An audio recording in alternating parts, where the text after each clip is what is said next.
Por 20 años, mi lema, mi grito de batalla y mi única certeza fue la Biblia y solo la Biblia. Era el fundamento de mi fe, de mi ministerio como pastor evangélico y de mi familia. Hoy estoy aquí para decirles que el pilar sobre el que construí toda mi vida no se encuentra en la Biblia. Mi nombre es David, y si me hubieran abierto las venas creo que habría sangrado tinta de imprenta bíblica. Sola escritura, la escritura sola, no era solo una doctrina para mí, era el aire que respiraba. Es la creencia fundamental de la Reforma Protestante, la idea de que la Biblia es la única y suficiente regla de fe para el cristiano. Suena bien, suena piadoso, suena irrefutable. El problema es que, después de una búsqueda dolorosa que me costó casi todo, descubrí que esa misma idea es completamente ajena a la Biblia. Este video es mi historia. Es el viaje de cómo la propia Biblia destrozó mi creencia en solo la Biblia y el alto precio que mi familia y yo pagamos por seguir la verdad hasta sus últimas consecuencias. Para que entiendan la profundidad de la crisis, tienen que entender la vida que llevábamos. Mi esposa Sara y yo éramos un equipo. Nuestro hogar era un centro de ministerio. Las cenas a menudo terminaban con una Biblia abierta sobre la mesa. Criamos a nuestros hijos para que tuvieran una respuesta para todo, y esa respuesta era siempre un versículo. Les enseñamos a preguntar, ante cualquier creencia o práctica, ¿dónde está eso en la Biblia? Y con esa pregunta, creíamos tener un arma infalible contra lo que considerábamos el error más grande, la Iglesia Católica. Yo predicaba que la tradición católica era un conjunto de reglas humanas que Jesús condenó. Decía que la Iglesia había encadenado a la gente a rituales y dogmas que no estaban en la palabra de Dios. Y mi congregación me respetaba por mi fidelidad a la Escritura. Yo estaba seguro, estaba en la roca. Hasta que alguien me hizo una simple pregunta que sacó la arena de debajo de mis pies. Fue después de un estudio bíblico. Un joven se me acercó y me preguntó: Pastor, me encanta cómo todo lo basa en la Biblia. Pero tengo una pregunta. ¿Qué libro de la Biblia nos dice qué libros deben estar en la Biblia? Sonreí y le di la respuesta estándar. Pero su pregunta se quedó conmigo. Esa noche no pude dormir. Fui a mi biblioteca para formular una respuesta más sólida y me enfrenté a la primera grieta en mi fundamento, el problema histórico. Me sumergí en la historia del canon bíblico, y lo que descubrí me horrorizó como pastor evangélico. Durante los primeros 300 a 400 años del cristianismo no existía una Biblia como la conocemos. La lista de los 27 libros del Nuevo Testamento que mi iglesia y todas las iglesias protestantes usan hoy fue definida por los concilios de la Iglesia Católica en el norte de África a finales del siglo IV. Sentí un vértigo físico.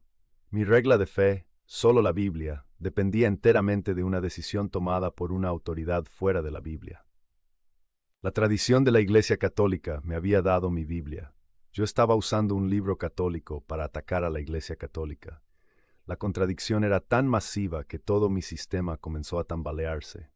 Esa noche intenté hablar de esto con Sara. Fue la primera vez que el conflicto dejó de ser teológico y se volvió personal, familiar.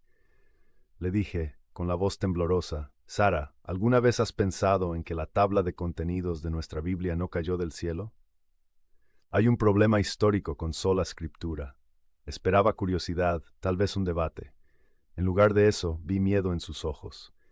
David, me dijo, su voz tensa, hemos enseñado a la gente a confiar en la palabra de Dios por 20 años. ¿Ahora me estás diciendo que no podemos?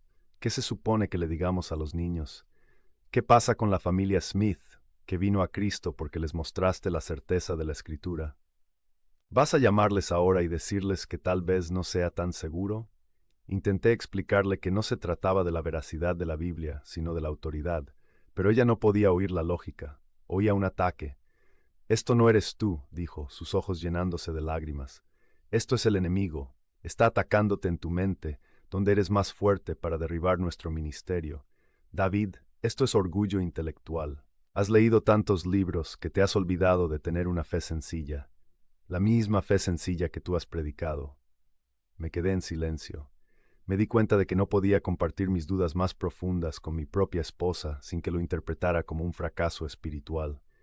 Por primera vez, me sentí verdaderamente solo en mi propia casa. Sacudido, me volqué a la Biblia con una nueva misión: demostrar que la tradición era una mala palabra. Pero encontré 2 Tesalonicenses 2:15, donde Pablo manda: retened la doctrina que habéis aprendido, sea por palabra o por carta nuestra. Palabra, tradición oral o carta, escritura.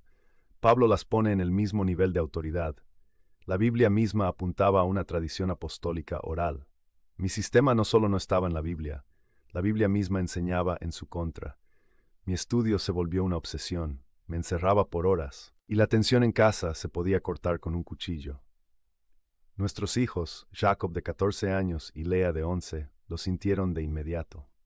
Recuerdo una tarde, mi hija Lea vino corriendo de la escuela dominical, emocionada por un versículo que había memorizado. Me miró con sus grandes ojos y me preguntó: Papi, tú eres el pastor. Eso significa que sabes que todo en la Biblia es verdad, ¿verdad? Su pregunta inocente fue una daga en mi corazón.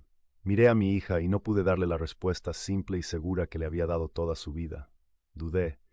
Y en esa breve duda vi a Sara mirándome desde la cocina, con una expresión de pura decepción. En ese momento no era un teólogo debatiendo ideas, era un padre que sentía que le estaba fallando a su hija. Unos días después, mi hijo Jacob me confrontó. Él es inteligente, observador. Me dijo: papá, mamá está llorando mucho últimamente. Y en la iglesia, el pastor de jóvenes nos advirtió sobre argumentos complejos que pueden llevar a la gente a dudar de la Biblia. ¿Estaba hablando de ti? ¿Qué podía decirle? ¿Cómo explicarle a mi hijo adolescente que mi búsqueda de una base más sólida parecía desde afuera como si estuviera perdiendo la fe por completo? Sentí que estaba destruyendo la fe de mis hijos en mi intento de encontrar la verdad para mí mismo. La culpa era aplastante. El golpe final fue el problema práctico. Una disputa en nuestra iglesia sobre el bautismo se volvió tan agria que un grupo se separó para formar una nueva iglesia. Vi a mi propia congregación fracturarse. Ambas partes usaban solo la Biblia. Ambas eran sinceras y llegaron a conclusiones opuestas. Me di cuenta de que sola escritura no producía unidad, producía un caos de miles de denominaciones. Faltaba la autoridad interpretativa final que Jesús le dio a su iglesia. Sara estaba devastada. Sus mejores amigas ahora estaban en la otra iglesia. Me culpó a mí. Si hubieras sido un líder más fuerte, me dijo una noche, si no hubieras estado tan distraído con tus libros y tus dudas, podrías haber mantenido unida a esta iglesia. Fue un fracaso profesional y personal que me golpeó con la fuerza de un tren.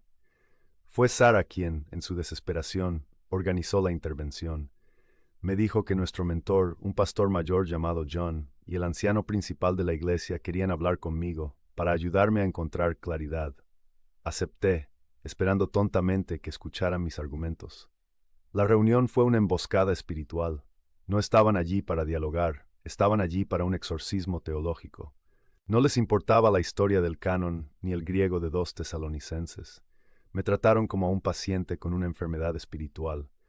El pastor John me dijo: David, te amamos, pero has caído en la trampa del orgullo intelectual.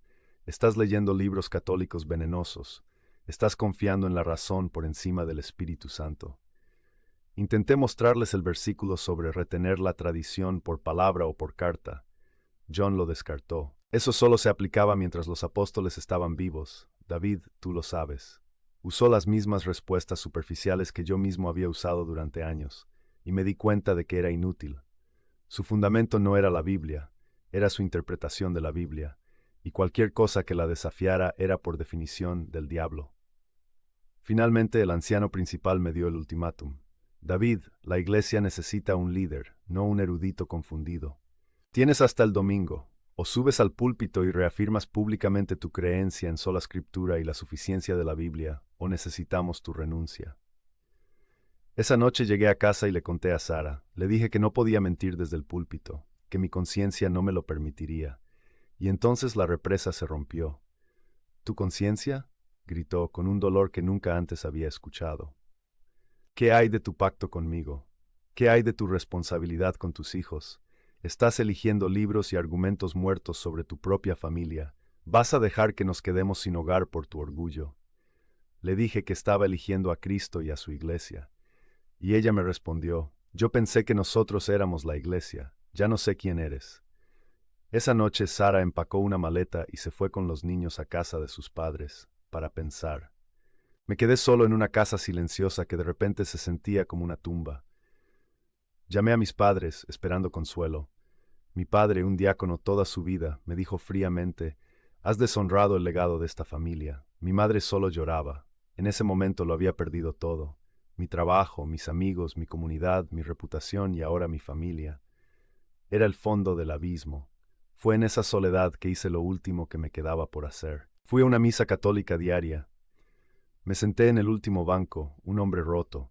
Escuché la Biblia leída y luego interpretada, no según la opinión de un hombre, sino a la luz de 2 milenios de sabiduría, y vi a la gente arrodillarse para recibir la Eucaristía, y entendí.